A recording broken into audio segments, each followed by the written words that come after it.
L'éducation dans les sociétés traditionnelles repose souvent sur un module informel et communautaire.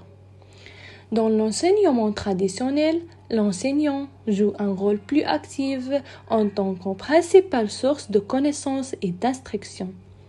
Contrairement au système scolaire formel moderne que nous connaissons aujourd'hui, mais elle repose sur des méthodes informelles, basées principalement sur l'apprentissage par l'expérience et l'observation. Alors, comment les sociétés traditionnelles transmettent la culture à travers l'éducation informelle? Quel est l'impact du conformisme social sur la formation de l'individu?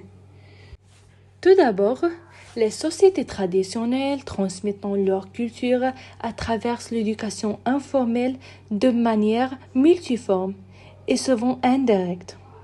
Cela inclut l'apprentissage par l'observation des adultes, la transmission orale des récits et de légendes, les rituels et cérémonies comme les rites de passage, et la participation aux activités communautaires.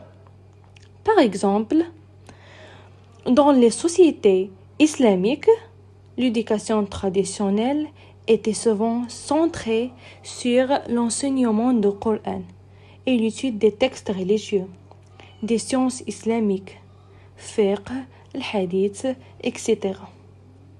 Alors, les aînés jouent un rôle central, principal, en enseignant les valeurs, les savoirs et les compétences, à travers des conseils et des exemples pratiques.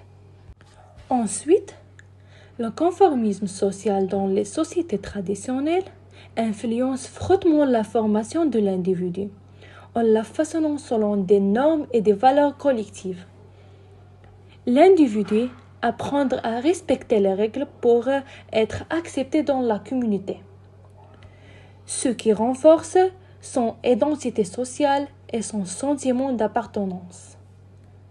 Ce conformisme assure la cohésion sociale et la stabilité, mais elle peut aussi limiter la liberté et la créativité et l'autonomie.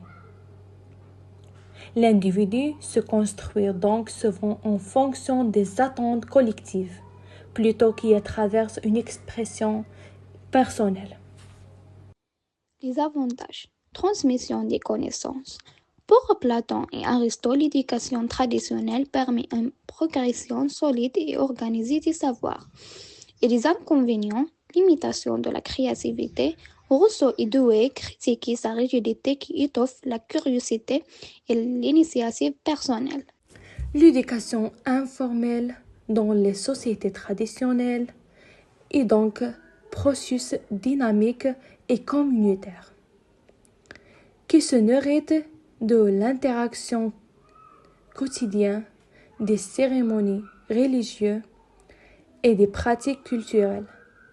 Elle valorise une transmission intergénérationnelle des savoirs, des compétences et des valeurs, souvent sans avoir recours à des formes d'enseignement formalisées. Cette approche permet de maintenir la cohésion sociale, d'assurer la pérennité des coutumes et de renforcer le lien communautaire.